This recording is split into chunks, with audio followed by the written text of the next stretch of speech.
Hello my dear students, আজ আমি তোমাদের ক্লাস 8 পরিবেশ ও বিজ্ঞান বইয়ের চ্যাপ্টার 7-এ অণুজীবের জগৎ নামক যে চ্যাপ্টারটি রয়েছে সেই চ্যাপ্টার থেকে সমস্ত গুরুত্বপূর্ণ প্রশ্ন এবং সাথে তার উত্তর দিব। তাই তোমরা প্রথম থেকে শেষ অবধি পুরো ভিডিওটি মনোযোগ সহকারে দেখবে আর অবশ্যই খাতা কলম বের করে প্রশ্ন উত্তরগুলি নোট করে রাখবে, কেননা আজ আমি তোমাদের এই চ্যাপ্টার থেকে যে প্রশ্ন উত্তরগুলি দেবো সেগুলি প্রত্যেকটি খুবই গুরুত্বপূর্ণ। ওকে, তো চলো এবার আমরা তাড়াতাড়ি প্রশ্ন উত্তরগুলি দেখে নেই। তোমাদের প্রথম প্রশ্ন, অণুজীব কাকে বলে? উত্তর, যে সকল জীবকে খালি চোখে দেখা যায় না তাদের অণুজীব বলে। 2 নম্বর প্রশ্ন, অণুজীবের দুটি বৈশিষ্ট্য লেখো। উত্তর, অণুজীবের বৈশিষ্ট্য। 1 নম্বর, পৃথিবীর প্রায় সর্বত্র অণুজীবদের পাওয়া যায়, এমনকি অন্য জীবদের ভিতরেও এরা বিদ্যমান। 2 নম্বর, অধিকাংশ অণুজীবদের বেঁচে থাকার জন্য অক্সিজেন গ্যাসের প্রয়োজন হয়। আবার ইস্ট কিংবা টিটেনাস রোগ সৃষ্টিকারী অণুজীবরা কম অক্সিজেন ঘনত্বেও বেঁচে থাকতে পারে। 3 নম্বর, এদের বেঁচে থাকার জন্য ভেজা জায়গা খুব গুরুত্বপূর্ণ। 4 নম্বর, অন্ধকার জায়গায় এরা তাড়াতাড়ি বাড়ে। সরাসরি সূর্যের আলোর সংস্পর্শে এলে কোনো কোনো অণুজীব মারা যায়। দেখো, আমি কিন্তু তোমাদের এখানে 4টি বৈশিষ্ট্য লিখে দিয়েছি। তোমরা এর মধ্যে থেকে যদি যে কোনো 2টি বৈশিষ্ট্য ভালো করে মুখস্থ করে রাখতে পারো তাহলেই তোমাদের কিন্তু হয়ে যাবে। 3 নম্বর প্রশ্ন, অণুজীবরা সাধারণত কয় প্রকারের হয় ও কি কি? উত্তর, অণুজীবরা সাধারণত 4 প্রকারের হয়। 1 নম্বর, মোনেরা গোষ্ঠীভুক্ত ব্যাকটেরিয়া। 2 নম্বর, প্রোটিস্টা গোষ্ঠীভুক্ত আদ্য প্রাণী। 3 নম্বর, ফাঙ্গি গোষ্ঠীভুক্ত ছত্রাক। এবং 4 নম্বর, প্রোটিস্টা গোষ্ঠীভুক্ত শৈবাল। তারপর 4 নম্বর প্রশ্নটি দেখে নাও, স্টেইন কি? উত্তর, অণুজীবদের অণুবীক্ষণ যন্ত্রের মধ্যে দিয়ে দেখার সময় বিশেষ বিশেষ রঙের সাহায্যে রাঙিয়ে নিতে হয়। এই রঙগুলোকে বলে স্টেইন। তারপর 5 নম্বর, স্টেইনিং কি? উত্তর, অণুজীবদের অণুবীক্ষণ যন্ত্রের মধ্যে দিয়ে দেখার সময় নির্দিষ্ট স্টেইনের সাহায্যে রাঙিয়ে নেওয়ার পদ্ধতিকে স্টেইনিং বলে। তারপর 6 নম্বর প্রশ্নটি দেখে নাও, ব্যাকটেরিয়ার দুটি বৈশিষ্ট্য লেখো। উত্তর, ব্যাকটেরিয়ার বৈশিষ্ট্য। 1 নম্বর, জীবদের মধ্যে আকারে সব থেকে ছোট ও কোষীয় গঠনের দিক থেকে এরা সরলতম। 2 নম্বর, এরা নানা আকারের হয়, কমা, রড, পেঁচানো স্ক্রু বা গোলাকার। 3 নম্বর, এদের প্রকৃত নিউক্লিয়াস থাকে না, পরিবর্তে পেঁচানো ডিএনএ থাকে। 4 নম্বর, এদের একক পর্দা দিয়ে ঘেরা কোনো অঙ্গাণু থাকে না, তবে পর্দাবিহীন অঙ্গাণু রাইবোজোম থাকে। ওকে, এবার তোমরা 7 নম্বর প্রশ্নটি দেখে নাও, আদ্য প্রাণীর দুটি বৈশিষ্ট্য লেখো। উত্তর, আদ্য প্রাণীর বৈশিষ্ট্য। 1 নম্বর, এদের দেহে একটি মাত্র কোষ নিয়ে গঠিত, কোষে এক বা একাধিক নিউক্লিয়াস থাকে। 2 নম্বর, এরা নানা আকারের হয়, গোলাকার, ডিম্বাকার, লম্বা বা থালার মতো। 8 নম্বর প্রশ্ন, ছত্রাকের দুটি বৈশিষ্ট্য লেখো। উত্তর, ছত্রাকের বৈশিষ্ট্য, এদের দেহ এককোষী গোলাকার বা সরু সুতোর মতো অংশ দিয়ে তৈরি। 2 নম্বর, এদের কোষে কোষ প্রাচীর, নিউক্লিয়াস, নানা অঙ্গাণু থাকলেও ক্লোরোপ্লাস্ট থাকে না, তাই এরা নিজেদের খাদ্য নিজেরা তৈরি করতে পারে না। তারপর 9 নম্বর, শৈবালের দুটি বৈশিষ্ট্য লেখো। উত্তর, শৈবালের বৈশিষ্ট্য। 1 নম্বর, এদের দেহ এককোষী, অনেক সময় একাধিক কোষ পরস্পর যুক্ত হয়ে বলের মতো গঠন তৈরি করে। 2 নম্বর, এদের স্বাভাবিক বৃদ্ধির জন্য আলোর প্রয়োজন হয়। এরপর 10 নম্বর প্রশ্নটি দেখে নাও, ভাইরাসের দুটি বৈশিষ্ট্য লেখো। উত্তর, ভাইরাসের বৈশিষ্ট্য। 1 নম্বর, এদের কোনো রকম কোষীয় গঠন নেই। 2 নম্বর, এদের কোনো কোষ আবরণী, সাইটোপ্লাজম বা নিউক্লিয়াস থাকে না, পরিবর্তে বাইরে প্রোটিনের তৈরি খোলকের মধ্যে নিউক্লিক অ্যাসিড থাকে। 11 নম্বর, এমন একটি অণুজীবের নাম লেখো যে কম অক্সিজেন ঘনত্বেও বেঁচে থাকতে পারে। উত্তর, ইস্ট। 12 নম্বর, থার্মোফিলিক ব্যাকটেরিয়া কাকে বলে? উত্তর, যেসব ব্যাকটেরিয়া 100 ডিগ্রি সেন্টিগ্রেড তাপমাত্রার কাছাকাছি বা তারও অধিক তাপমাত্রায় বেঁচে থাকতে পারে এবং বংশবৃদ্ধি করতে পারে তাদের থার্মোফিলিক ব্যাকটেরিয়া বলে। 13 নম্বর, কত খ্রিস্টাব্দে এবং কে ব্যাকটেরিয়া শব্দটি প্রথম ব্যবহার করেন? উত্তর, 1828 খ্রিস্টাব্দে এরেনবার্গ ব্যাকটেরিয়া শব্দটি প্রথম ব্যবহার করেন। 14 নম্বর, বর্তমানে ব্যাকটেরিয়াকে কোন গোষ্ঠীভুক্ত করা হয়েছে? উত্তর, বর্তমানে ব্যাকটেরিয়াকে মোনেরা গোষ্ঠীভুক্ত করা হয়েছে। 15 নম্বর, হাইফি কি? উত্তর, বহুকোষী ছত্রাকের দেহ যে অসংখ্য সরু সুতোর মতো অংশ দিয়ে তৈরি হয় তার নাম হলো হাইফি। 16 নম্বর প্রশ্ন, ছত্রাক নিজেদের খাদ্য নিজেরা তৈরি করতে পারে না কেন? উত্তর, ছত্রাক কোষে ক্লোরোপ্লাস্ট নামক অঙ্গাণু না থাকায় এরা নিজেদের খাদ্য নিজেরা তৈরি করতে পারে না। ওকে, এরপর 17 নাম্বারটি দেখে নাও। একটি এককোষী শৈবালের নাম লেখো। উত্তর ক্লামাইডোমোনাস। 18 নাম্বার প্রশ্ন, একটি বহুকোষী শৈবালের নাম লেখো। উত্তর স্পাইরোগাইডা। 19 নাম্বার, ভাইরাসকে অকোষীয় বলা হয় কেন? উত্তর ভাইরাসের দেহে কোনো কোষ আবরণী, সাইটোপ্লাজম বা নিউক্লিয়াস না থাকার কারণে ভাইরাসকে অকোষীয় বলা হয়। এবার 20 নাম্বার প্রশ্নটি দেখে নাও। ব্যাকটেরিয়া ঘটিত কয়েকটি রোগের নাম লেখো। উত্তর ব্যাকটেরিয়া ঘটিত কয়েকটি রোগের নাম হলো যক্ষা, cholera, diarrhoea, typhoid, tetanus, whooping কাশি, ডিপথেরিয়া, নিউমোনিয়া ইত্যাদি। তারপর 21 নাম্বার, ভাইরাস ঘটিত কয়েকটি রোগের নাম লেখো। উত্তর ভাইরাস ঘটিত কয়েকটি রোগের নাম হলো influenza, pox, mumps, measles, hepatitis, dengue জ্বর, এইডস ইত্যাদি। 22 নাম্বার, আদ্যপ্রাণী ঘটিত কয়েকটি রোগের নাম লেখো। উত্তর অ্যামিবিয়াসিস, ম্যালেরিয়া, কালাজ্বর ইত্যাদি। এরপর 23 নম্বরটি দেখে নাও। ছত্রাক ঘটিত কয়েকটি রোগের নাম লেখো। উত্তর ছত্রাক ঘটিত কয়েকটি রোগের নাম হলো দাঁত, হাজা, অ্যালার্জি, নাক, মুখ, কান, গলা বা ফুসফুসের রোগ ইত্যাদি। তারপর 24 নম্বর, পানীয় জলের মাধ্যমে কোন রোগ সংক্রামিত হয়? উত্তর ডায়রিয়া। 25 নম্বর, যক্ষা রোগ কিভাবে সংক্রামিত হয়? উত্তর হাঁচি কাশির সময় সংক্রামিত বায়ুর শ্বাস গ্রহণের মাধ্যমে যক্ষা রোগ সংক্রামিত হয়।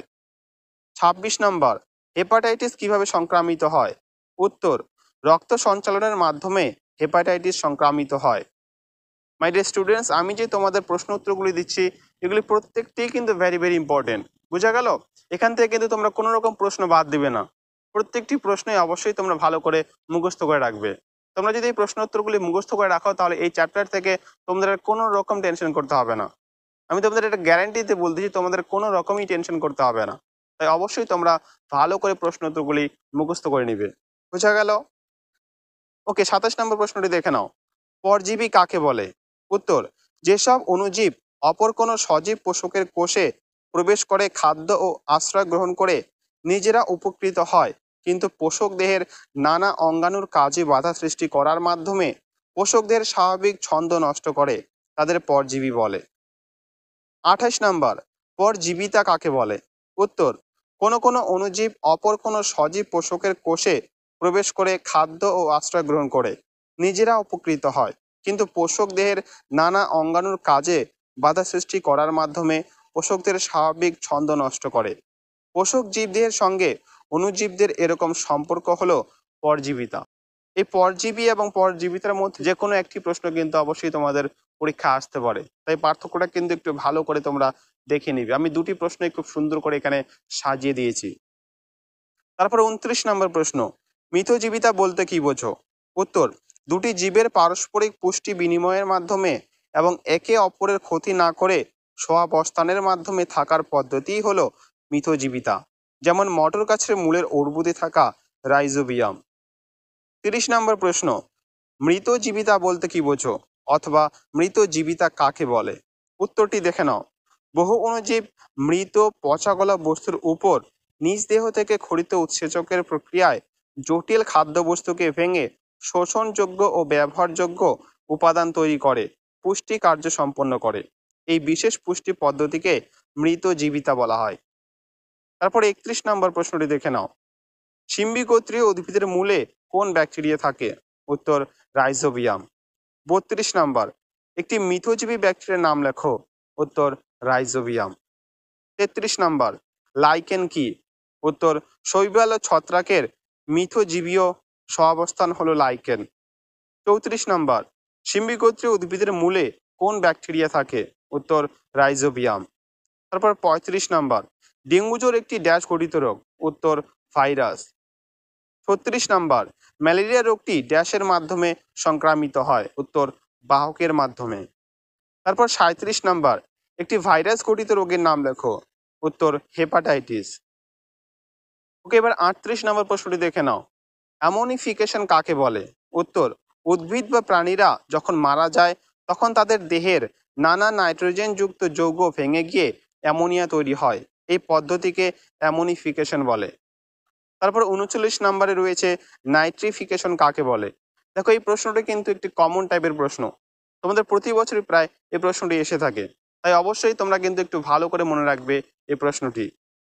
উত্তরটি দেখে নাও, যে পদ্ধতিতে বিভিন্ন অণুজীব মৃত্তিকাস্থিত অ্যামোনিয়াকে নাইট্রেট ও নাইট্রাইট যৌগে রূপান্তরিত করে তাকে নাইট্রিফিকেশন বলে।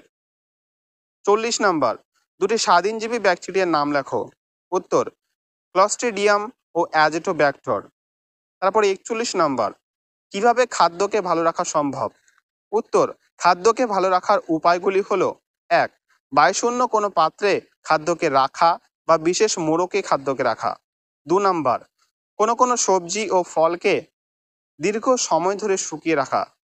3 নাম্বার, মাছ, মাংস ও ফলে নুন মাখিয়ে রাখা। 4 নাম্বার, খাদ্যকে কম তাপমাত্রায় রাখা। ও 5 নাম্বার, পাস্তুরাইজেশন পদ্ধতি অবলম্বন করা। ইত্যাদি হলো খাদ্যকে ভালো রাখার নানা উপায়।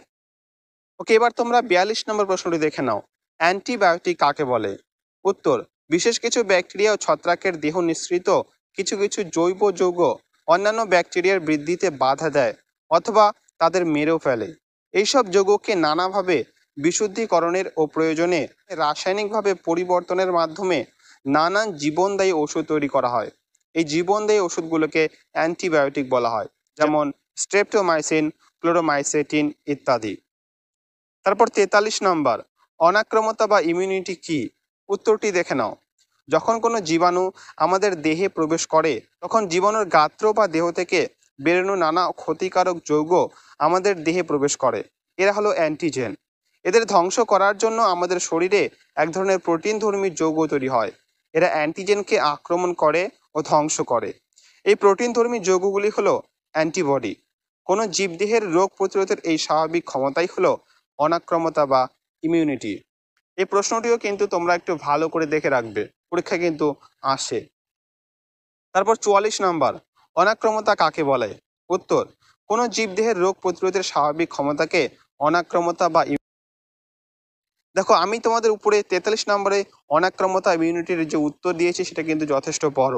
তারপর 44 নম্বরেও কিন্তু একই প্রশ্নের উত্তর দিয়েছি একটি মাত্র লাইনে। তোমাদের বলে রাখি, এই অনাক্রমতা বা ইমিউনিটি প্রশ্নটি যদি তোমাদের 1 নম্বরে আসে তাহলে তোমরা শুধু এইটুকুই লিখবে যে কোনো জীবদেহের রোগ প্রতিরোধের স্বাভাবিক ক্ষমতাকে অনাক্রমতা বা ইমিউনিটি বলে। বোঝা গেল? আর যদি 2 নম্বর অথবা 3 নম্বরে আসে তাহলে উপরের উত্তরটি দিবে। ওকে, এবার তোমরা 45 নম্বর প্রশ্নটি দেখে নাও, টিকাকরণ বা অনাক্রমতাকরণ বলতে কি বোঝো? উত্তর, কোনো মৃত দুর্বল জীবিত অণুজীবকে বা সরাসরি অণুজীবের দেহ থেকে বেরোনো দুর্বল বিষকে নির্দিষ্ট ডোজে আগে থেকে কোনো মানুষের দেহে প্রবেশ করিয়ে দেওয়া হলে ওই ধরনের কোনো অণুজীবদের বিরুদ্ধে আগে থেকেই দেহে রোগ প্রতিরোধ ব্যবস্থা সক্রিয় হয়ে ওঠে। এই পদ্ধতিকে বলা হয় টিকাকরণ বা অনাক্রমতাকরণ। তারপর 46 নম্বরটি দেখে নাও, নাইট্রোজেন স্থিতিকারী একটি মিথজীবী ব্যাকটেরিয়ার নাম লেখো। উত্তর, রাইজোবিয়াম। 47 নম্বর, কোন বিজ্ঞানী এবং কত সালে প্রথম অ্যান্টিবায়োটিক আবিষ্কার করেন? উত্তর, আলেকজান্ডার ফ্লেমিং 1928 সালে প্রথম অ্যান্টিবায়োটিক আবিষ্কার করেন। 48 নম্বর, মানুষের আবিষ্কৃত প্রথম অ্যান্টিবায়োটিকের নাম কি? উত্তর, পেনিসিলিন। তারপর 49 নাম্বার, কোন ব্যাকটেরিয়া দই তৈরিতে সাহায্য করে? উত্তর, ল্যাক্টোব্যাসিলাস। তারপর 50 নাম্বার, ড্যাশ প্রক্রিয়ায় অ্যামোনিয়া থেকে নাইট্রেট উৎপন্ন হয়? উত্তর, নাইট্রিফিকেশন। 51 নাম্বার, জৈব আবর্জনা থেকে জীবাণু ক্রিয়ায় প্রস্তুত বায়োগ্যাসের মুখ্য উপাদান কি? উত্তর, মিথেন। এবার তোমাদের লাস্ট এবং 52 নম্বর প্রশ্নটি হলো, ড্যাশ ব্যাকটেরিয়া বর্জ্যকে ভেঙে মিথেন গ্যাস তৈরি করে? উত্তর, methanogenic bacteria. Okay my dear students, এই হলো তোমাদের অণুজীবের জগৎ থেকে সমস্ত গুরুত্বপূর্ণ প্রশ্ন এবং সাথে তার উত্তর। তোমরা যদি এই প্রশ্ন উত্তরগুলি ভালো করে মুখস্থ করে রাখতে পারো তাহলে কিন্তু আমি তোমাদের গ্যারান্টি দিয়ে বলতেছি এই চ্যাপ্টার থেকে তোমাদের আর কোনো রকমই টেনশন করতে হবে না। বোঝা গেল? তাই অবশ্যই কিন্তু তোমরা ভালো করে প্রশ্ন উত্তরগুলি একটু করে রাখবে। তো আজকের ভিডিওটি কেমন লাগলো অবশ্যই কমেন্ট করে জানিও। ভালো লেগে থাকলে অবশ্যই একটি লাইক করে দিও। ওকে, দেখা হচ্ছে নেক্সট এরকমই আর অন্য কোনো ভিডিওতে। ততক্ষণ সবাই ভালো থেকো, সুস্থ থেকো। আর হ্যাঁ, এরকমই আরও ভিডিও পেতে চ্যানেলটি কিন্তু অবশ্যই সাবস্ক্রাইব করে নিও।